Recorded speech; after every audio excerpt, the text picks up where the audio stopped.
আওয়ামী লীগের ক্যাডারের দায়িত্ব পালন করবেন না। আর একটা করিয়াম আমার ভাইয়ের বুকে, আমার বোনের বুকে যাবেন না।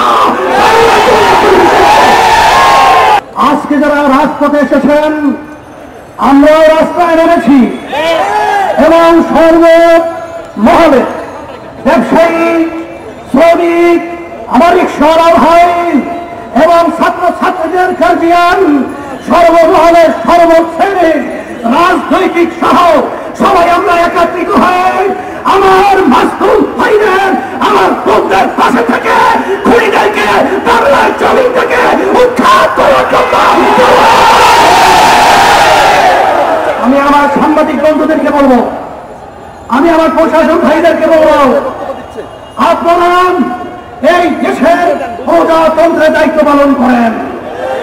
আপনারা আওয়ামী লীগের ক্যাডারের দায়িত্ব পালন করবেন না। আর একটা করিয়াম আমার ভাইয়ের বুকে, আমার বোনের বুকে যাবেন না। আর সাথে সাথে আমি প্রধানমন্ত্রী সহ যারা সরকার রয়েছেন, আপনারা যারা এই খুনিদের সাথে সম্পৃক্ত, সন্ত্রাসের সাথে সম্পৃক্ত, তাদেরকে অ্যারেস্ট করার মাধ্যমে দৃষ্টান্তমূলক শাস্তি, ফাঁসির মঞ্চে আমরা তাদেরকে দেখতে চাই।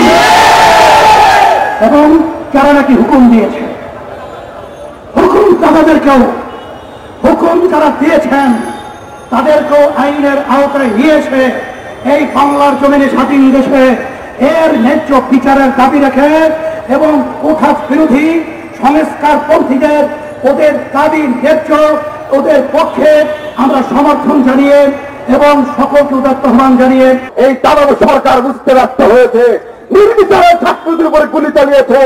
আমরা বলতে চাই, আপনাদের কত এক্সট্রাকে বুলেট রয়েছে। রংপুরে আবু সাইদকে হত্যা করা হয়েছে। ইসলামী যুব আন্দোলন বাংলাদেশের সারা দেশের সকল নেতা কর্মী বুক পেতে দিতে চায়। কত বুলেট আছে, আপনাদের বুলেটের স্টক শেষ হয়ে যাবে। আপনারা যে দাবানল সরিয়ে দিয়েছেন, অবিলম্বে এই দাবানের স্রোতে বঙ্গোপসাগরে ফেটে যাবে। আগামী দিন বিশ্বাস চন্দ্রের আহ্বানে আন্দোলন সংগ্রাম মজবুত হবে। আন্দোলন সংগ্রামের তীব্রতা চালিয়ে দিতে হবে। পাড়ায় পাড়ায়, মহল্লায় মহল্লায় আমাদের শক্তিশালী দুর্গ গড়ে তুলতে হবে। রাজপথে উত্তাল তরঙ্গে ঢেউ উঠবে। আমাদের সারা বাংলাদেশ যেভাবে ফুসে উঠেছে আপনারা দেখেছেন। দেশের অভ্যন্তরে কোটি কোটি টাকার পাচার, নিজেদের ভাগ পাচার বন্টন, অপরদিকে এই সরকার প্রধান পার্শ্ববর্তী দেশের সাথে সমঝোতা চুক্তির মধ্য দিয়ে দেশের মানুষের হৃদয় যখন রক্ত ঝরছিল, এর পরপরেই নিরীহ ছাত্রদের উপরে গুলি করে এই আগুন সারা বাংলাদেশের দাবানলের মতো ছড়িয়ে দিয়েছে। এই ব্যর্থ সরকার জনগণের পালস বুঝতে পারেনি, ছাত্র জনতার পালস বুঝতে পারেনি। এই ব্যর্থ সরকার তার পেটোয়া বাহিনী দিয়ে ছাত্রলীগ, যুবলীগ, পুলিশ লীগ সহ এদেশের ছাত্র জনতার উপরে নিরীহভাবে, নির্মমভাবে ঝাঁপিয়ে পড়েছে। ইসরায়েল চরমনের পক্ষ থেকে বক্তব্য স্পষ্ট, এই বাংলাদেশ কারো পাপের কেনায় বাংলাদেশ নয়। বাংলাদেশের ইঞ্চি ইঞ্চি মাটি আমার রক্ত দিয়ে কিনেছি। এদেশের মানুষের যদি বিনামূল্যে এদেশের স্বাধীনতা কখনো যদি হুমকির সম্মুখীন হয়, ইসলামী আন্দোলন বাংলাদেশ ছেড়ে দেবে না। আপনারা জানেন ছাত্ররা নেমেছে 2018 সালের কথা মনে আছে। আর নিরাপদ সড়ক আন্দোলনের জন্য রাজপথে নেমেছিল সেই ছাত্ররাই, যাদের বিরুদ্ধে, যাদের শরীরের মধ্যে বিশুদ্ধ রক্ত রয়েছে, তাই আজ রাজপথে নেমেছে বৈষম্যহীন একটি সুন্দর চাকরির কোঠা ব্যবস্থা করা। কিন্তু এই দানব সরকার বুঝতে ব্যর্থ হয়েছে, নির্বিচারে ছাত্রদের উপরে গুলি চালিয়েছে। আমরা বলতে চাই, আপনাদের কত এক্সট্রাকে বুলেট রয়েছে। রংপুরে আবু সাইদকে হত্যা করা হয়েছে। ইসলামী যুব আন্দোলন বাংলাদেশের সারা দেশের সকল নেতা কর্মী বুক পেতে দিতে চায়। কত বুলেট আছে, আপনাদের বুলেটের স্টক শেষ হয়ে যাবে। আপনারা যে দাবানল সরিয়ে দিয়েছেন, অবিলম্বে এই দাবানের স্রোতে বঙ্গোপসাগরে ফেটে যাবে। আগামী দিন বিশ্বাস চন্দ্রের আহ্বানে আন্দোলন সংগ্রাম মজবুত হবে। আন্দোলন সংগ্রামের তীব্রতা চালিয়ে দিতে হবে। পাড়ায় পাড়ায় মহল্লায় মহল্লায় আমাদের শক্তিশালী দুর্গ গড়ে তুলতে হবে। রাজপথে উত্তাল তরঙ্গে ঢেউ উঠবে। এই ধারাবাহিকতায় আপনারা জানেন আগামীকাল যুব আন্দোলনের প্রতিষ্ঠা বার্ষিকী উত্তরে হবে। স্লোগানে স্লোগানে রাজপথ আমাদেরকে প্রকম্পিত করতে হবে, অন্যায়ের বিরুদ্ধে ঝাঁপিয়ে পড়তে হবে।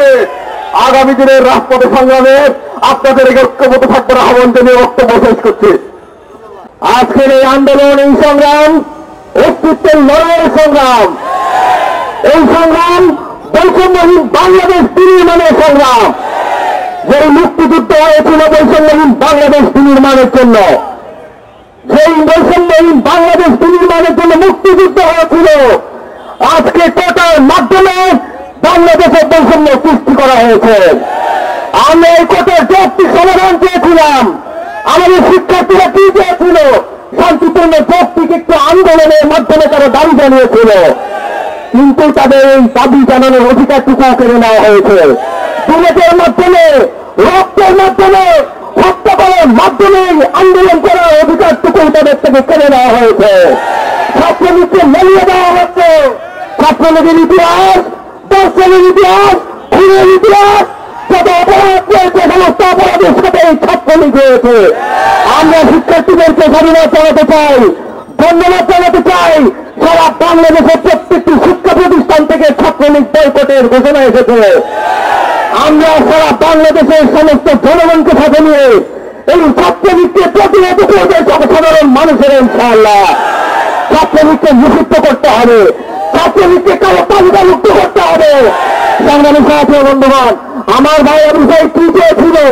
আমার ভাই আবু সাইদকে সিনেমার মতো তাকে হত্যা করেছে, সিনেমার দৃশ্যকে হার বানিয়ে যায়। গতকাল আমরা ঢাকা বিশ্ববিদ্যালয়ে কি দেখেছি? ঢাকা বিশ্ববিদ্যালয়ের ইতিহাসে ঢাকা বিশ্ববিদ্যালয়ের বিজেপি, পুলিশ, র্যাব যৌথ সরাসরি অভিযান চালিয়েছে আমার শিক্ষার্থীদের উপরে। ঢাকা বিশ্ববিদ্যালয়ের ইতিহাসে কখনো এটি ঘটেনি। এটি সাহিত্য সচেতন শিক্ষা প্রতিষ্ঠানে কখনো এটি ঘটতে পারে না। আমরা এই ঘটনার তীব্র নিন্দা জানাই। সংগ্রামী সাথী বন্ধুগণ, সারা দেশের শিক্ষার্থীদের উপরে সেই মামলা চলছে, গ্রেপ্তার চলছে, এই মামলা এবং গ্রেপ্তার তুলে নিতে হবে। আমরা প্রশাসনকে বলবো, আপনারা রাষ্ট্রের দায়িত্বশীল, আপনারা শিক্ষার্থীদের বুকে গুলি করবেন না, আপনারা শিক্ষার্থীদের আন্দোলন থামিয়ে দেওয়ার জন্য তাদেরকে হত্যা করবেন না। আপনারা শিক্ষার্থীদের পাশে শান্তিপূর্ণ আন্দোলনে সমর্থন ব্যক্ত করুন। আপনারা আপনাদের ব্যারেকে ফিরে যান। বাংলাদেশকে একটি সুখী সমৃদ্ধশীল একটি বৈষম্যহীন বাংলাদেশ বিনির্মাণ করে আজকের এই বৈষম্যহীন যে আন্দোলন, সে আন্দোলন সফল করে আমরা গড়ে তুলব ইনশাআল্লাহ। সবাইকে ধন্যবাদ। আসসালামু আলাইকুম ওয়া রাহমাতুল্লাহ।